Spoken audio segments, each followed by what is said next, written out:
বিয়ের বয়স হলে তাদের বিয়ে দেওয়ার জন্য সরকার থেকে 25,000 টাকা এককালীন গরিব ঘরের মেয়েদের বিয়ে দেওয়ার জন্য দেওয়ার ব্যবস্থা হয়েছে।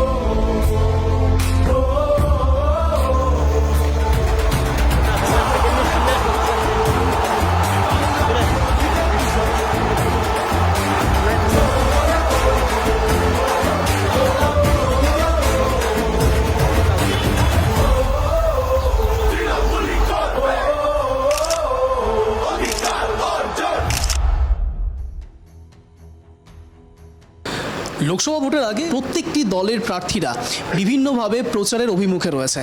আজ আমরা যাকে পেয়েছি তিনি হলেন দক্ষিণ দিনাজপুরের তৃণমূলের প্রার্থী বিপ্লব মিত্র। বিপ্লববাবু, আপনাকে স্বাগত ট্রাইব টিভি বাংলায়। প্রথমেই মূলত যে প্রশ্ন দিয়ে আপনার সঙ্গে প্রথমেই সাক্ষাৎকার শুরু করব, নাম বিপ্লব, নামের মধ্যেই রিভলিউশন কাজ করছে, সেই হিসেবে আপনি এখন তৃণমূলের প্রার্থী, সেই বিষয়ে কি বলবেন?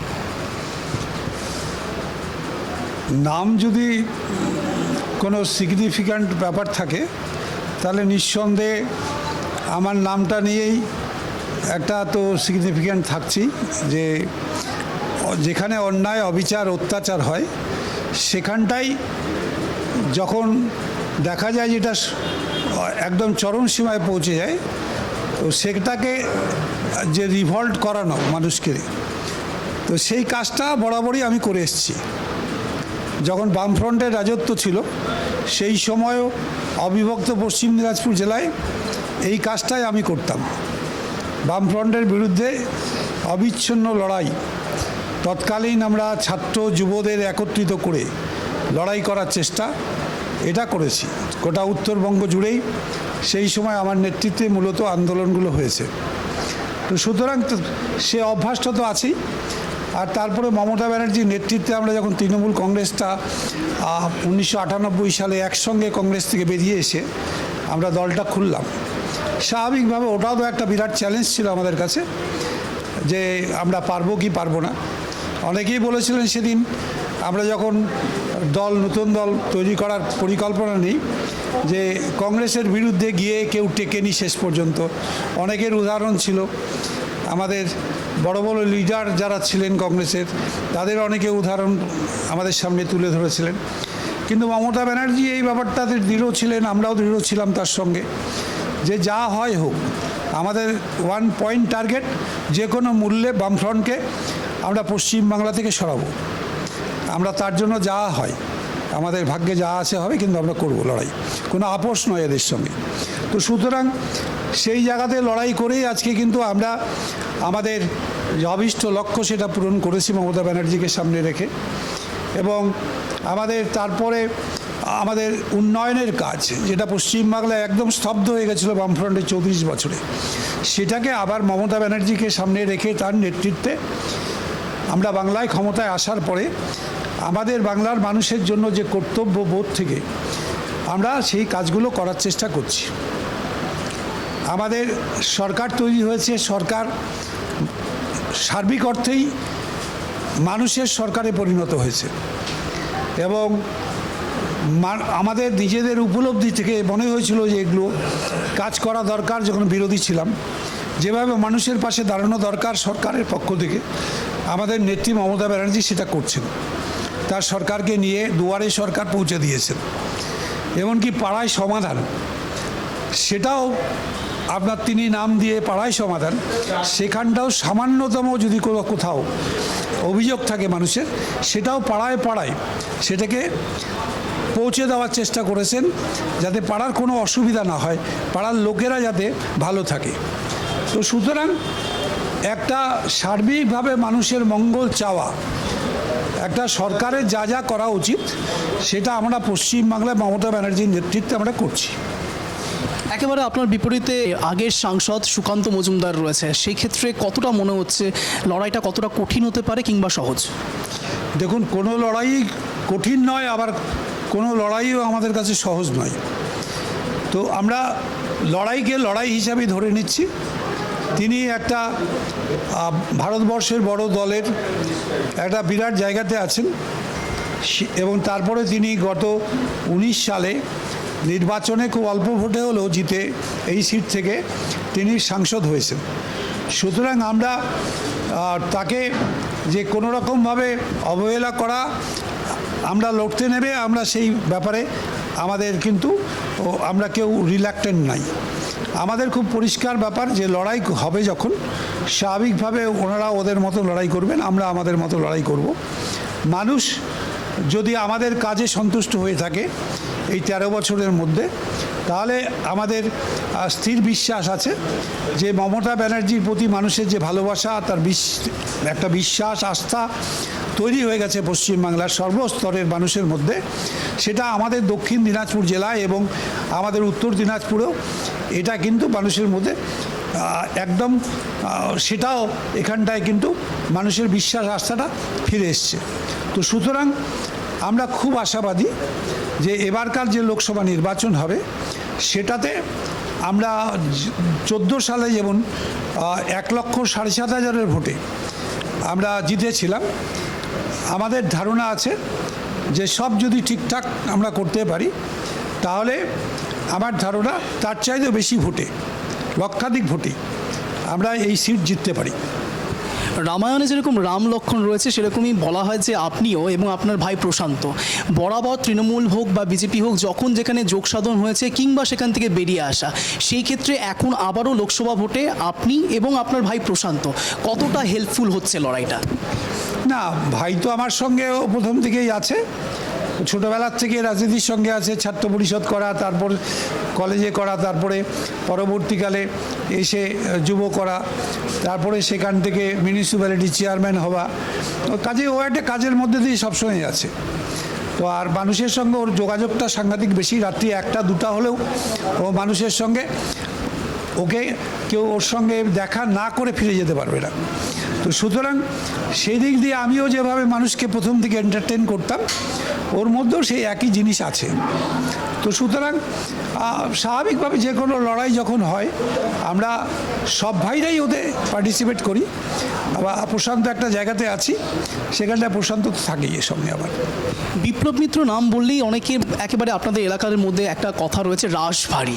সেই রাশভারী ক্ষেত্রে এখন এই মুহূর্তে আপনি এখন তৃণমূলের প্রার্থী হয়েছেন, পরবর্তীকালেও কি আপনার দিকে এই তকমাটা থাকবে রাশভারী? না না, রাশভারী কখনোই নয়।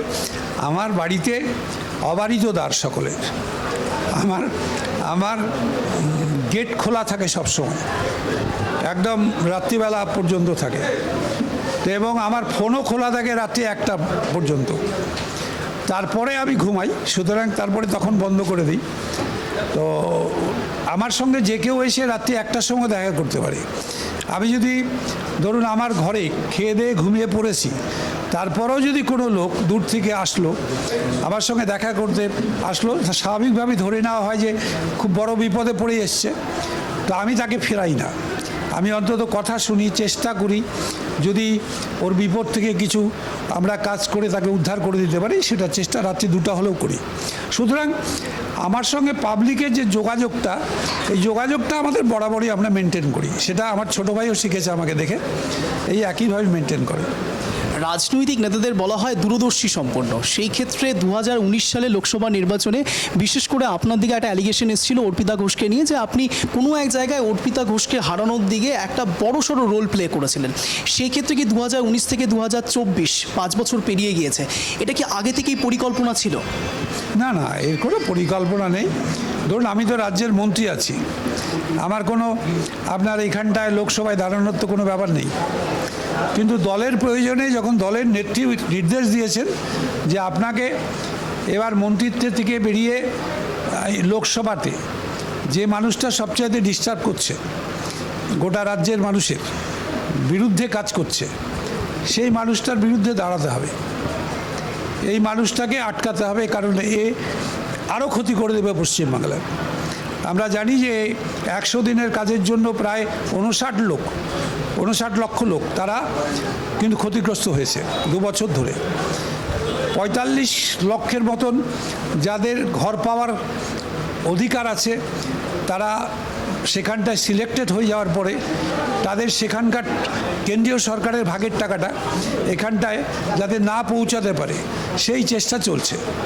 এবং সেই ব্যাপারে মূল কারিগর আমাদের পশ্চিমবাংলায় কিন্তু আপনার এই যিনি বিজেপির সভাপতি আছেন তথা এই এলাকার এখন যিনি এমপি এবং বর্তমানে প্রার্থী, তিনি হচ্ছেন মূল লোক। কারণ তিনি টিভিতেই দেখা গেছে তিনি বলেছেন আমি একটা ফোন করব 1 ঘন্টার মধ্যে যে সমস্ত লোকের যারা কাজ করেছে 100 দিনের তাদের কাজের টাকা কেন্দ্রীয় সরকার ছেড়ে দিবে। আমাদের আমার একটা ফোনে সেখানটায় যারা ঘর স্যাংশন হয়েছে কিন্তু ঘরের টাকা পাচ্ছে না, কেন্দ্রীয় সরকারের ভাগের টাকাটা পাচ্ছে না, সেটা আমি করে দেবো এক ফোন করে। সুকান্ত মজুমদার একটা ফোন করে দেবে, সব টাকা চলে আসবে, চিন্তার কিচ্ছু নেই। অর্থাৎ তিনি মানুষকে বলতেই চাইলেন যে আমি আটকে রেখেছি সব, আমি ফোন করে দিলে একমাত্র ছাড়বে, নাহলে ছাড়বে না। তো যেই মানুষটা এত গরিব মানুষের পেটে লাথি মেরে সেই মানুষগুলোর বিরুদ্ধে যুদ্ধ ঘোষণা করেন, আমার মনে হয় গণতান্ত্রিক ব্যবস্থাতে সেই মানুষের বিরুদ্ধে মানুষটার মুখোশটা খুলে দেওয়া খুব দরকার মানুষের চোখে। তো সুতরাং আমাকে যখন আমার নেত্রী বললেন যে আপনাকে দাঁড়াতে হবে, লড়তে হবে এর বিরুদ্ধে, আমি স্বাভাবিকভাবে মন্ত্রিত্ব ছেড়ে এসে লড়াই করার জন্য আমি রাজি হয়েছি। এই তো লড়াইয়ের ইতিহাস। আবার মানুষের কাছে প্রচারে গিয়ে কি বার্তা দিচ্ছেন? বার্তা একটাই, আমাদের নেত্রী মমতা ব্যানার্জির নেতৃত্বে বাংলার 11 সালের মে মাসের ইলেকশনের পরে আমরা ক্ষমতায় আসার পর থেকে মমতা ব্যানার্জি সারা রাজ্যের মানুষের সঙ্গে আমাদের এই দক্ষিণ দিনাজপুর জেলা, উত্তর দিনাজপুর জেলায় যেভাবে ডেভেলপমেন্টের কাজ করেছেন, সামগ্রিকভাবে উত্তরবঙ্গ নিয়ে কাজ করেছেন, সেখানটায় আমার মনে হয় যে মানুষ মমতা ব্যানার্জির পাশেই থাকবেন, আমাদের পাশে থাকবেন এবং অবশ্যই আরও যাতে উন্নয়নমূলক কাজগুলো আমরা করতে পারি তার জন্য মানুষ আমাদের সমর্থন দেবেন। এবং দিল্লিতে দিল্লির লোকসভায় নির্বাচিত হলে সেখানটায় স্বাভাবিকভাবেই আমার চেষ্টা তো একটা থাকবেই যে কেন্দ্রীয় সরকারের কাছ থেকে আমাদের ন্যায্য যে অধিকার, সেই অধিকারটুকু লড়াই করে ছিনিয়ে এখানটায় মানুষের জন্য এনে এটা মানুষকে সেখান থেকে কেন্দ্রীয় সরকারের যে প্রকল্পগুলো আছে বা বিভিন্ন কাজকর্ম আছে বা সুযোগ সুবিধাগুলো পাওয়া যেতে পারে, সেগুলো আমরা আমাদের বালুরঘাট লোকসভা কেন্দ্রের মানুষের জন্য এখানটায় এনে দেওয়ার চেষ্টা করতে পারবো। 2019 সালের লোকসভার পরেই আপনি বিজেপিতে যোগদান করেছিলেন এবং 13 মাস কাটতে না কাটতে আপনি আবার তৃণমূলে যোগদান করেন পার্থ চট্টোপাধ্যায়ের হাত ধরে। আর যেই পার্থ চট্টোপাধ্যায়ের নামে এত ভুরি ভুরি অ্যালিগেশন, কোনো এক জায়গায় কি অনুতপ্ত বোধ হয়? না না, কেন অনুতপ্ত হবে কেন? দেখুন, 13 মাস নয়, আমি অ্যাকচুয়ালি 8 মাস থেকে 9 মাস ছিলাম। তো সেখানটায় হচ্ছে ধরুন সেই জায়গাতে একটা তো আমাদের মধ্যে ভুল বোঝাবুঝি হতেই পারে, হয়েছিল। সেটা যখন আমার নেত্রী আবার ডাক দিলেন ন্যাচারালি সেখানটা আবার আমরা ব্যাক করলাম এবং তারপর থেকে আমার সঙ্গে আবার একইভাবে কাজ করছি আমরা।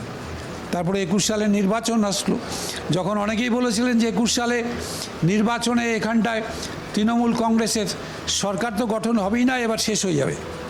তো সেখানটায় আমি তো আমার নেত্রী মমতা ব্যানার্জির উপরে আস্থা রেখেছিলাম, বিশ্বাস রেখেছিলাম, সেই জন্য ব্যাক করেছি এবং আমাকে লড়াই করার সুযোগ দিয়েছে, আমি লড়াই করেছি, জিতেছি। মন্ত্রী তিনি করে দিয়েছেন, জেতার পরে মন্ত্রী হিসাবে কাজ করছি। আপনারা বারবার করে একেবারে বিরোধীদের বলার চেষ্টা করছেন যে বিজেপি বারবার করে আপনাদের কোণঠাসা করবার চেষ্টা করছে কিংবা দুর্নীতির দিক থেকে বারবার করে হাইলাইট করার চেষ্টা করছে।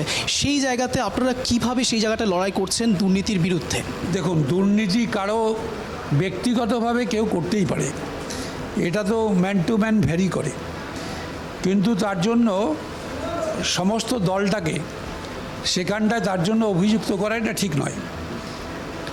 সেদিক দিয়ে যদি বলেন, আপনি বিজেপির ভিতরে প্রচুর লোক আছেন যাদের বিরুদ্ধে দুর্নীতির প্রচুর অভিযোগ উঠেছে, ওদের হাতে পাওয়ার আছে, তাই ওদের বিরুদ্ধে কেউ এরকমভাবে ব্যবস্থা নিতে পারছে না, কারণ ভারতবর্ষের সর্বোচ্চ ক্ষমতায় ওরা আছে।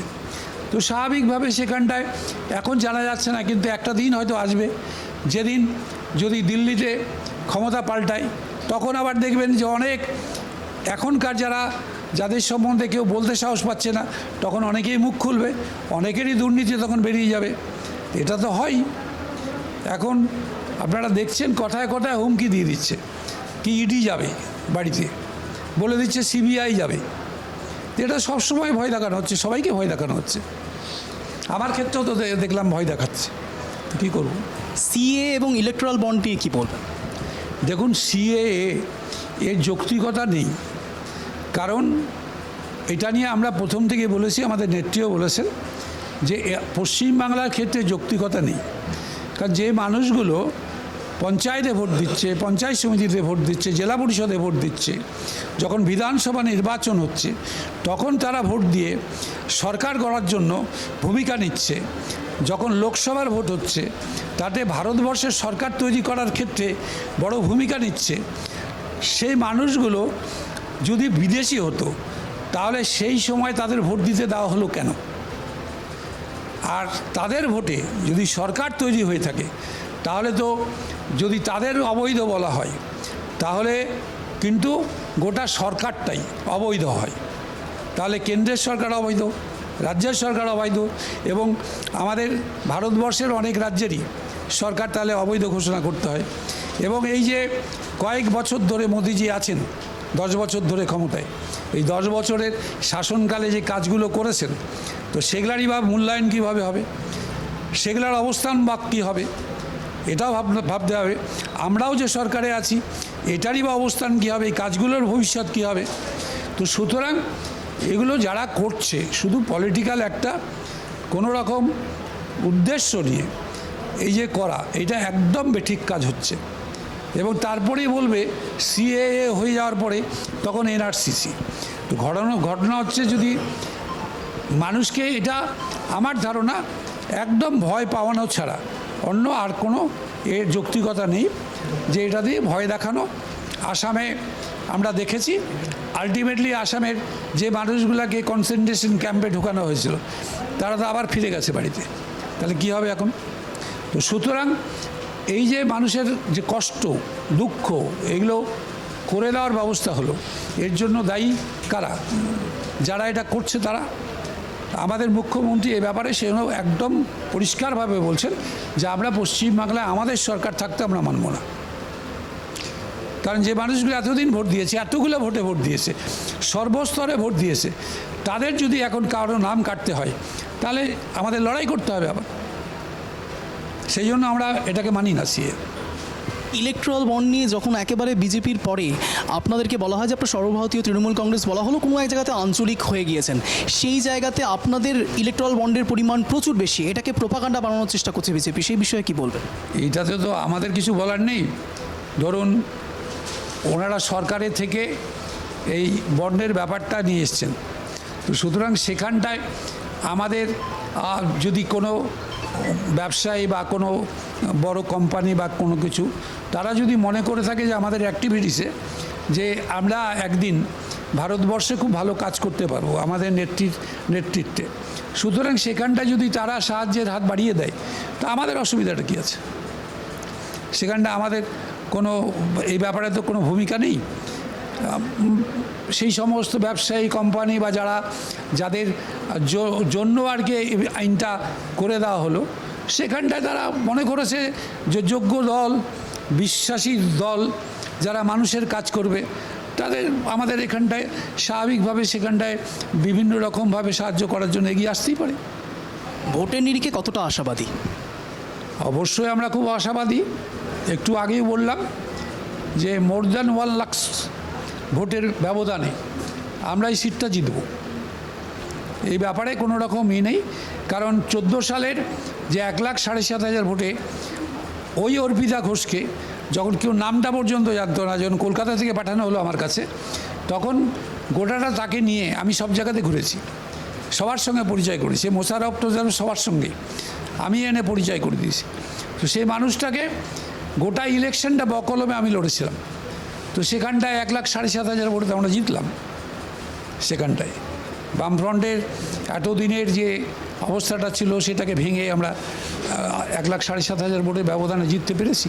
সুতরাং এবার তো আমি প্রার্থী আছি, আমি অবশ্যই আমার তো চেষ্টা করবই যদি সর্বোচ্চ ভোটের ব্যবধানে আমরা যাতে জিততে পারি। ট্রাইব টিভির দর্শকদের কি বলবেন? আমি ধন্যবাদ জানাবো যে আজকে এরকমভাবে আপনারা হঠাৎ করে চলে আসলেন ইটাহারে। আমি এখানটায় এসেছি ইফতার পার্টিতে, সেখানটায় স্বাভাবিকভাবেই আপনারা আমাকে এখানটা ধরে যে ইন্টারভিউ নিলেন তার জন্য আমি ধন্যবাদ জানাচ্ছি। আমার কথা আমি বলতে পারলাম আপনাদের মাধ্যমে, মানুষের কাছে পৌঁছে দিতে পারলাম, তার জন্য ধন্যবাদ। ধন্যবাদ বিপ্লববাবু আপনাকে। যে কথা বলে এই সাক্ষাৎকার শেষ করব, যা বললেন বিপ্লববাবু, তিনি একেবারে আশাবাদী, ভীষণ রকম আশাবাদী। তিনি জানেন যে তিনি কাজ করেছেন এবং কাজ করেও যাবেন পরবর্তীকালে, এবং কোনো অসামরিক শক্তি বা কোনো ভুল শক্তি কোনোভাবেই তৃণমূল কংগ্রেসকে তাদের জায়গা থেকে সরাতে পারবে না। ক্যামেরায় বিনয় বর্মনের সঙ্গে অঞ্জন, ট্রাইব টিভি বাংলা।